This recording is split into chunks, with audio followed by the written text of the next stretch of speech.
Halo semua, balik lagi di channel Toraokun. Sebelum pembahasannya dimulai, silahkan klik tombol subscribe dan aktifkan lonceng notifikasinya supaya kalian gak ketinggalan info dan teori terbaru seputar One Piece. Buat kalian yang mau informasi tambahan soal SBS atau databook, kalian bisa follow Instagram Toraokun. Di sana admin akan memposting soal SBS, databook, dan berbagai teori singkat. Sekarang lanjut ke pembahasan. Full One Piece Chapter 1115 telah muncul di berbagai forum. Dalam video kali ini, channel Toraokun akan menjelaskan berbagai hal menarik pada chapter kali ini. Chapter kali ini berjudul Fragment Benua. Cerita dimulai dengan memperlihatkan lebih banyak reaksi untuk siaran Vegapunk. Di Wano Kuni, orang-orang mendengar siaran tersebut melalui denden musi tua peninggalan Orochi. Di sana ada Momonosuke, Kinemon, Shinobu, dan Otama yang sedang memakan dango. Momonosuke pun merespon siaran itu dengan berkata bahwa sangat menyenangkan saat mengetahui bahwa Joy Boy ternyata adalah bajak laut seperti Luffy. Kinemon pun cukup terkejut karena Momonosuke rupanya tidak asing dengan nama Joy Boy. Kemungkinan besar dia tahu soal Joy Boy dari Yamato, karena Yamato punya buku catatan Oden. Kemudian cerita beralih ke penjara pangkalan Angkatan Laut G4. Di tempat tersebut ada bajak laut Demalo Black yang dulu pernah berpura-pura menjadi bajak laut topi jerami di Pulau Sabaudi. Saat ini mereka sedang berpakaian seperti bajak laut Kid. Ulah dari Demalo dan kawan-kawan dalam berpura-pura menjadi bajak laut terkenal ternyata tidak pernah usai. Salah satu krunya pun membandingkan Demalo dengan Joy Boy, dan Demalo bilang itu tidak bisa dibandingkan karena Joy Boy sudah mati. Setelah itu, cerita kembali berfokus di Pulau Egghead. Saat siaran Vegapunk masih berlangsung, terlihat di sana Luffy, Dory, dan Brogy sedang sibuk untuk melarikan diri dari Gorosei Warkuri. Dalam chapter lalu, Luffy telah mencoba menyerang Warkuri, tapi malah tangan Luffy yang kesakitan karena pertahanan dari Gorosei itu terlalu kuat. Warkuri benar-benar sosok yang sangat tangguh, sehingga melarikan diri darinya memang merupakan pilihan terbaik. Sementara itu, dalam siarannya, Vegapunk berkata bahwa untuk menjelaskan mengapa Joy Boy adalah seorang bajak laut, pertama-tama dia harus membahas soal abad kekosongan dahulu. Walau tahu tentang abad kekosongan, tapi sang ilmuwan itu mengaku hanya membaca sebagian kecil dari Poneglyph saja. Dia mengungkap bahwa Poneglyph berisi catatan sejarah mengenai pertempuran besar yang terjadi dalam abad kekosongan. Dalam pertempuran tersebut, musuh dari Joy Boy tidak lain adalah orang-orang yang membentuk pemerintah dunia. Mendengar Vegapunk membahas soal itu dalam siarannya membuat Gorosei Warkuri sangat marah. Di dalam laboratorium terlihat ada Gorosei Mars yang berjalan melalui koridor sambil mengaktifkan Hoshoku Haki. Hal itu dilakukan untuk menumbangkan semua denden musi yang ada di sekitar tempat itu, karena mungkin saja salah satunya adalah Haishin denden musi yang menjadi sumber siaran Vegapunk. Namun, rupanya denden musi tersebut tidak berada di sana. Vegapunk benar-benar menyembunyikan sumber siarannya di tempat yang sulit ditebak. Vegapunk pun lanjut bicara dalam siarannya. Dia bilang bahwa lebih tepatnya musuh dari Joy Boy adalah pasukan aliansi 20 kerajaan yang kemudian mendirikan pemerintah dunia. Dengan kata lain, kekuatan dari Joy Boy dan pihaknya sangat hebat, sampai-sampai dibutuhkan aliansi besar seperti itu untuk melawan mereka. Ketika Vegapunk mengatakan hal ini, kita bisa melihat siluet dari Joy Boy yang sedang dalam mode nikah yang tampak mirip seperti Gear 5 Luffy. Dalam siluet tersebut, Joy Boy sedang bertarung melawan orang-orang yang menggunakan mahkota yang menandakan mereka adalah para raja dalam aliansi.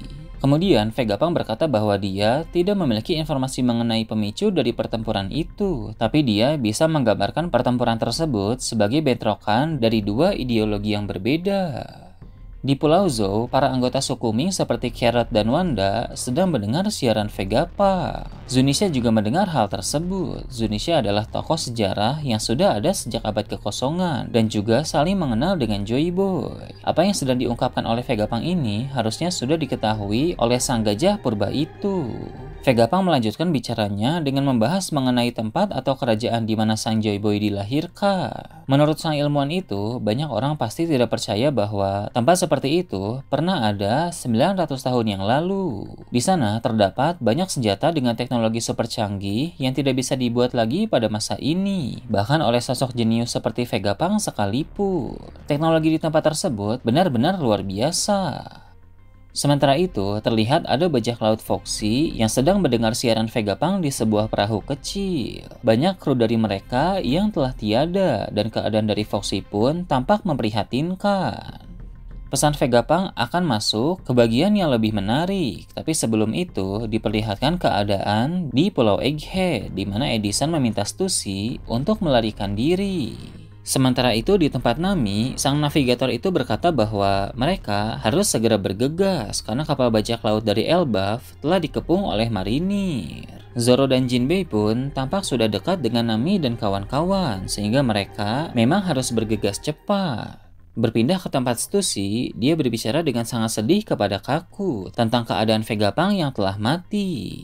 Hal itu membuat Stussy kehilangan tujuan untuk hidup.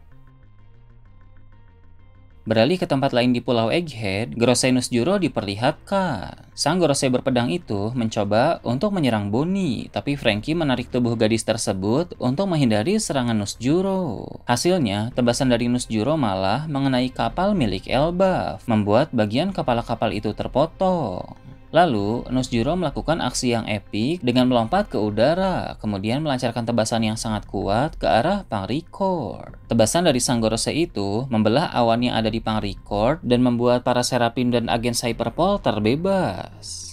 Setelah itu, siaran dari Vegapunk kembali dilanjutkan, yang mana dia mulai membahas mengenai kekalahan dari Joy Boy yang menjadi akhir dari abad kekosongan. Diketahui juga bahwa pertempuran yang terjadi selama abad kekosongan itu menghasilkan suatu dampak yang luar biasa. Dunia pun menjadi tempat berlayar yang sangat sulit. Orang-orang dapat berasumsi bahwa dunia dulunya memiliki beberapa benua. Namun yang orang-orang tidak tahu adalah telah terjadi bencana perubahan iklim dalam abad kekosongan yang membuat dunia tenggelam karena air laut naik setinggi 200 meter. Dunia yang ada saat ini hanya pecahan atau bagian-bagian yang tersisa dari benua-benua itu. Dunia 1000 tahun yang lalu sudah tenggelam dan tidak bisa ditemukan lagi pada masa ini. Ketika Vegapunk membicarakan soal itu, terlihat reruntuhan kota yang terdapat di bawah laut. Perkataan sang ilmuwan itu mengundang lebih banyak reaksi dari orang-orang di seluruh dunia, seperti pasukan revolusi dan para penduduk kerajaan lain.